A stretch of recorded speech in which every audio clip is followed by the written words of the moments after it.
자, 우리 뭐 장 사장님, 네. 뭐 과원 관리 하시면서 뭐 궁금하신 점. 지금 현재 네. 비대 관련해서 뭐 비료 양분이라든지 비료들이라든지 이런 걸 어떻게 줘야 되는지.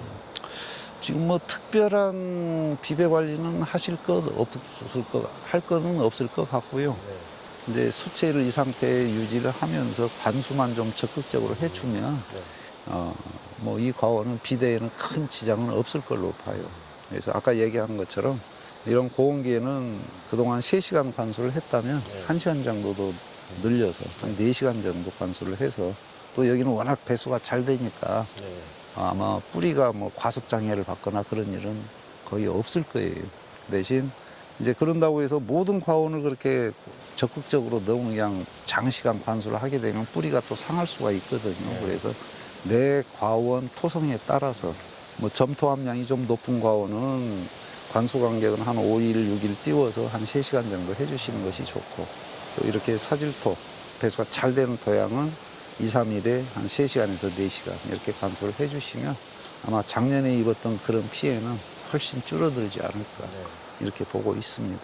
그리고 24년에 이런 열과 피해가 많은 과원들 그 특징을 보면 이런 과원들, 사질 양토, 배수가 아주 잘 되는 그런 토지양 과원에서 피해가 많았고, 그 다음에 이제 착과수가 너무 많은 과원들도 피해가 많았어요. 그리고 제일 중요한 거는 이제 우리가 이 착색 관리하기 위해서 또 무리하게 강전정을 하는 경우가 있거든요. 9월 중하순에. 네. 특히 이제 후지 같은 경우. 그런 과원들이 더 피해가 많았어요. 그래서 우리가 착색 관리할 때에도 너무 적극적인 전정을 하지 않도록. 이제 그런 부분은 또 나중에 그 시기에 가서 또 왜 그렇게 강전정을 해서는 안 되는지 거기에 대해서 또 별도로 얘기를 하도록 하겠습니다. 네. 이제 그리고 이제 과일이 자꾸 비대가 되면서 자꾸 처지죠. 네. 이게 이제 처져서 이제 서로 가지가 이렇게 겹쳐지면 우리가 이제 들어 올리는 뭐 견인이라고 이제 많이 표현을 합니다. 들어 올리는 유인을 많이 하게 되는데 지금은 이 들어 올리는 유인도 굉장히 조심해야 될 시기예요. 뭐 후지 같은 경우는 들어 올린다고 해서 무리하게 올린다고 해서 뭐 낙과가 되거나 그러지는 않은데, 홍로나 아리수 같은 경우는 지금 이런 과일이 커진 상태에서 갑자기 급격하게 들어 올리면 이게 과일 위치가 바뀌어서 들어 올리고 나서 한 2, 3일 지나면 낙과가 되거든요. 그렇죠. 예, 그리고 그거보다 더 중요한 거는 그늘 속에 있던 과일이 갑자기 이렇게 높게 들어 올려서 직사광선을 받게 되면 과일 착과 위치에 관계없이 일소 피해를 받아요. 그래서 지금은 들어 올리는 것을 너무 무리하게 들어 올리지 마시고 그냥 겹쳐져 있는 게 해소될 정도, 그래서 바람이나 약재가 들어갈 수 있는 공간 정도만 확보를 해서 네. 일소 피해를 좀 안 받도록 그렇게 이 들어 올리는 유인도 좀 신경을 써야 될 필요가 있습니다. 네, 알겠습니다. 지금 포도송이 3개짜리 있거든요. 그래서 과원을 꼼꼼하게 둘러보면 이런 이제 적과가 미처 하지 못했던, 딸 때까지 있더라고요. 그래서 우리가 흔히 그런 표현을 하죠. 적과는 수확하기 하루 전까지 한다. 예. 딴다고 따도 수확할 때까지 예. 네, 기다려야 알겠습니다. 됩니다. 신경 쓴다고 써도. 자, 이런 거.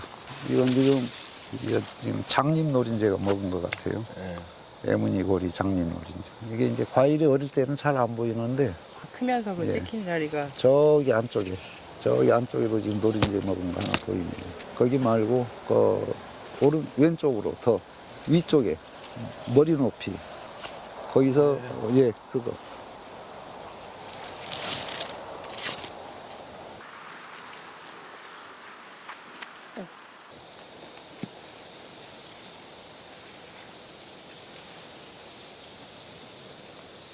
지금부터는 이제 썩동 노린재나 이런 것들 이제 중점 방지를 해야 될 시기예요. 그래서 아까 얘기한 복숭아, 순나방, 심식나방, 그다음에 노린재.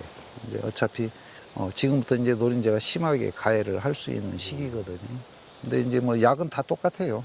네. 뭐 나방 방지하면서 노린재도 동시에 방지를 하니까. 자, 이것도 마찬가지고. 심하다.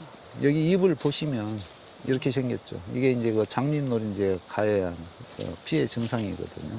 이 근처가 장립 노린재 피해가 제법 보이네요. 이것도 일소 피해 받았고, 우리가 흔히 말하는 뺀질이 사과고. 자, 보면은 과일이 지금 서로 붙어 있어요. 네. 저런 과일들은 노린재 가장 좋아합니다. 그래서 우리가 지금 이제 적과 관리할 때는 서로 이렇게 비대가 되면서 붙는 과일, 요거 둘 중에 하나는 따줘야 돼요. 그래야 둘 중에 하나라도 우리가 정상 과일을 수확을 할 수가 있어요. 근데 아깝다고 두면 두 개 다 비상품화가 될 수가 있습니다. 자, 여기도 지금 이 결과지 모지에 하나, 개. 둘, 셋, 넷, 5개, 6개가 달려 있거든요. 7개. 7개 다. 포도 종이 같은데. 뭐 아까우니까 네. 크기가 다 비슷해요. 하나 아끼기 위해서 여러 개 피해를 보지 않도록 조금 더 적극적으로 관리를 해 주실 필요가 있어요. 이렇게 따다 보면 바닥이 과일로 덮일 겁니다. 맞아요. 자, 여기도 두 개가 지금 겹쳐져 있거든요. 예, 왜 이렇게 따요? 위에 거 따줘야지. 지금 이제 여기는 홍로를 뽑아내고 지금 다시 갱신한, 이제 후지로 갱신한 부분인데 지금 상태는 굉장히 좋습니다. 네. 그리고 지금 이런 측지, 여기에 지금 낮이 형성 안 되고 지금 꽃눈이 잘 만들어지고 있거든요. 네. 그래서 여기는 지금 1m 간격으로 심었기 때문에 아마 이제 금년 겨울에 전정할 때에는 뭐 거의 한 90%는 그냥 꽃눈으로 마감하는 이런 단축 전정을 해서 수폭이 확대되지 않도록 그렇게 관리를 하면은 상당히 좋을 것 같아요. 뭐 주간에도 거의 낮이 없이 잘 만드셨고, 측지에도 뭐 결과지들 지금 단과지들이 잘 형성되고 있고요. 이게 지금 몇 년 됐죠? 올해 4년 됐습니다. 올해 4년. 네. 그럼 뭐 내년에는 본격적으로 결실시킬 수 있는 해네요. 근데 이제 후지는 이제 성목기하고 유목기하고 과일 모양이 좀 다르죠. 그렇죠. 예. 그래서 보면은 이제 보편적으로 과일이 길쭉하게 장방형으로 비대가 되는 게 아니고 횡으로 비대되는, 그렇죠. 우리가 흔히 말하는 이제 납작과가 많이 예. 나오는 그런 시기거든요. 근데 이제 이런 결과지들, 이런 단과지 말고 중과지 정도 형성되는 이런 결과지들이 많이 만들어지면 과일 모양은 자연스럽게 개선이 될 겁니다. 그래서 주로 이런 단과지에 착과된 과일들이 보편적으로 납작과가 많이 형성이 되거든요. 근데 이거는 어쩔 수 없는 그런 그 후지 품종의 특징이에요. 네. 그래서 요거는 이제 수령이 진행됨에 따라서 요거는 과형은 많이 개선이 될 거예요. 그리고 이제 유목기 때 이런 그 납작과 개선하는 방법은 지금 우리가 지벨린이 들어있는 그런 이제 제품을 많이 활용을 하거든요. 네. 그래서 그런 제품을 활용하는 것도 품질을 조금 더 개선시킬 수 있는 한 가지 방법이라고 볼 수가 있습니다. 여기도 제일 큰 과일이 있는데. 네. 큰 놈들이 많거든요. 근데 이제 유목기 때 조심해야 될 게, 지금 보편적으로 뭐 다축 재배하거나 초밀식 재배하면서 조금 과다결실 시키는 경향이 강해요. 근데 유목기일수록 과다결실 시키면 해거리가 금방 옵니다. 그래서 유목기 때 너무 과다결실 시키지 않도록 그렇게 주의를 해 주실 필요가 있습니다. 근데 지금 뭐 착과수는 적정해요. 72개는 안 될 것 같은데. 되더라고요. 제가 세번. 세봤어요. 그러면 이건 많아요. 네. 더 여기에서 땄네. 적어도 한 15개 정도는 더 제거를 해주는 게 좋아요. 저거 왜 달아? 보험.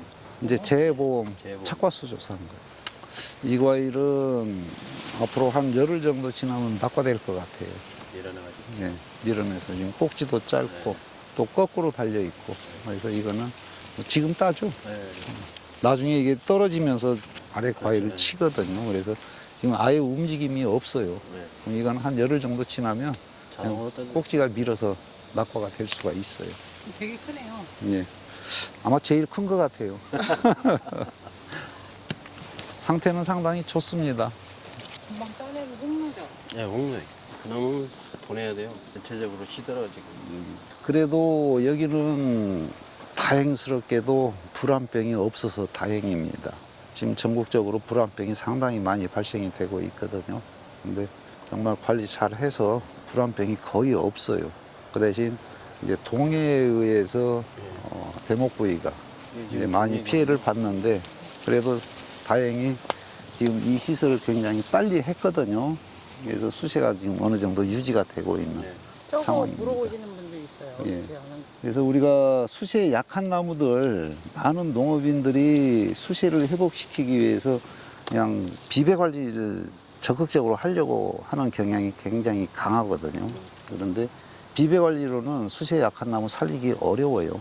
특히 이제 동해를 받았거나 이런 경우는 더 특히 그렇습니다. 그래서 또 여기는 대목을 좀 높게 노출을 시켜서 과원을 조성을 했었거든요.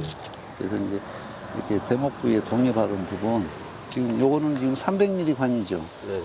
근데 300mm 관은 좀 작은 것 같아요. 작아요. 한 최소 400이나 한 400에서 500mm 정도 되는 그런 넓게. 주름관으로 해서 그래도 이렇게 해줌으로 인해서 지금 수세가 더 이상 약화가 되지 않고 지금 지속되고 있거든요. 그래서 이거는 우리 장 사장님이 굉장히 잘하신 걸로 보여요.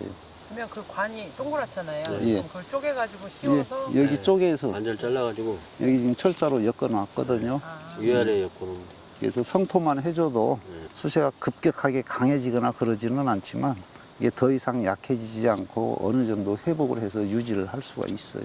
그래서 이런 거는 굉장히 잘 하신 겁니다. 그럼 저거는 수세 회복용으로 하신 아, 예. 거예요? 네, 그렇죠. 동해나 뭐 이런 거 예. 상관없이? 그 그렇죠. 혜택도 있고? 예. 그래서 비배 관리로 수세를 회복시키는 건 사실 어려워요. 그래서 저런 적극적인 관리가 필요합니다. 그리고 수세가 약하면 일소 피해를 훨씬 더 받아요. 네. 그러더라고요. 예. 그래서 수세를 유지를 해 주실 필요가 있어요. 지금 4년차 유목도 상태가 굉장히 좋아요. 그래서 내년에는 거의 뭐 욕심부리면 100개 이상 착과시킬 수 있는 그런 상황이에요. 근데 5년차에 100개는 이 수영에서는 무리예요. 그래서 맥시멈 한 7, 80개 정도. 유목이다 보니까는 뭐 성목에 비해서 지금 과일 피대도 훨씬 지금 빠르게 진행이 되고 있는 것 같고. 자, 여기 보면 너무 많죠.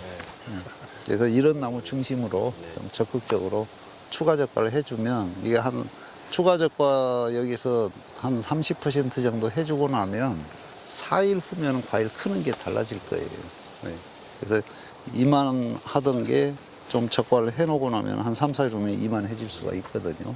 그래서 좀 이런 나무는 좀 힘들어도 좀 적극적으로 좀 적과를 해주시기 바랍니다.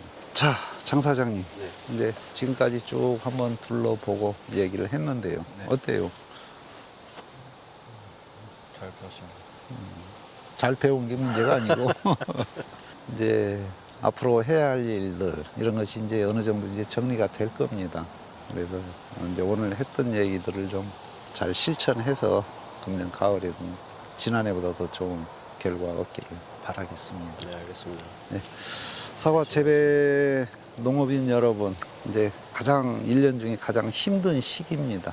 사람도 힘들고 나무도 힘든 그런 시기라고 볼 수가 있습니다. 그래서 이 앞에 얘기했던 우리 과원 관리 방법, 뭐 관수, 뭐 이런 여러 가지 병해충 방제 이런 것들 좀 잘 하셔가지고 금년에 좋은 결실 맺으시기 바랍니다.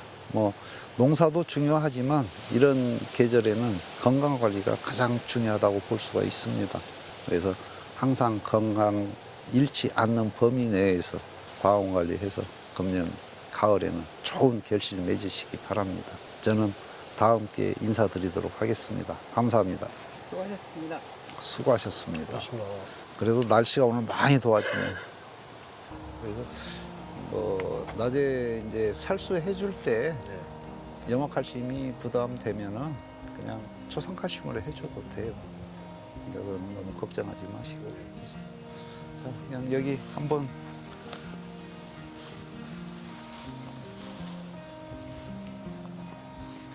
자, 우리 장 사장님 키가 크니까 높은 데 따시고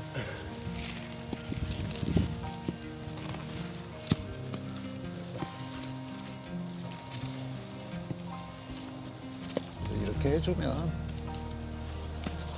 과일 크는 게 달라질 거예요.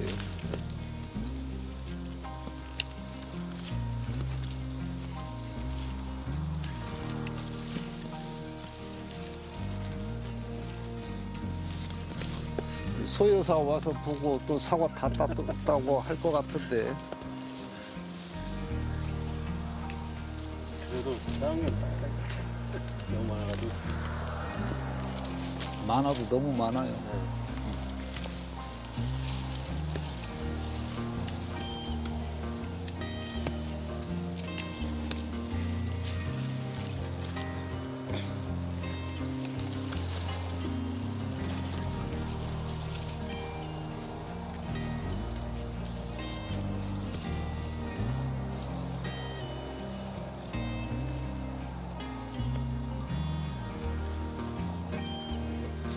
상당부도 지금 많이 따야 돼요. 그래야 남아있는 애들이 빨리 크거든. 그래서 더 적극적으로, 네. 공격적으로. 네, 알겠습니다.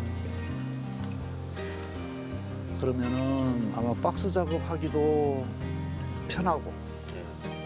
또 단가도 더 높게 나오고 그러니까 뭐 그런다고 해서 뭐 11과 10과 이런 바위는 만들 필요 없고 네. 후지는 이제 일반 소비용으로는 사실 16에서 19가 이 정도가 사실 제일 좋아요. 그런데 뭐 어차피 우리 장 사장님 직거래는 안 하고 거의 도매시장으로 출하를 하시니까 그래도 18과 이하가 가급적이면 적게 나오도록 그렇게 적과를 해 주시기 바랍니다. 해마다 보면 이 정도 이렇게 적과를 하다 보면 13에서 15가 그 정도가 많이 나오더라고요. 그래서 13과에서 15과가 적어도 한 70%는 나와야 돼요, 사실. 네, 나오더라고요. 도매시장에 나가는 농업은. 네. 이제 뭐 직거래 농업은 미니멈 21과. 21과가 넘으면 안 돼요, 사실. 그런데 이제 강원도나 이런 직거래 농업을 중심으로 하는 지역들은 보면은 뭐 21과가 아니고 27과, 28과까지 나오거든요. 그러면은 사과 질이 떨어져요. 그래서 아무리 직거래를 하더라도 정말 미니멈 23과, 그보다 더 작은 과일은 판매를 안 하는 그런 마케팅 전략도 사실 필요해요.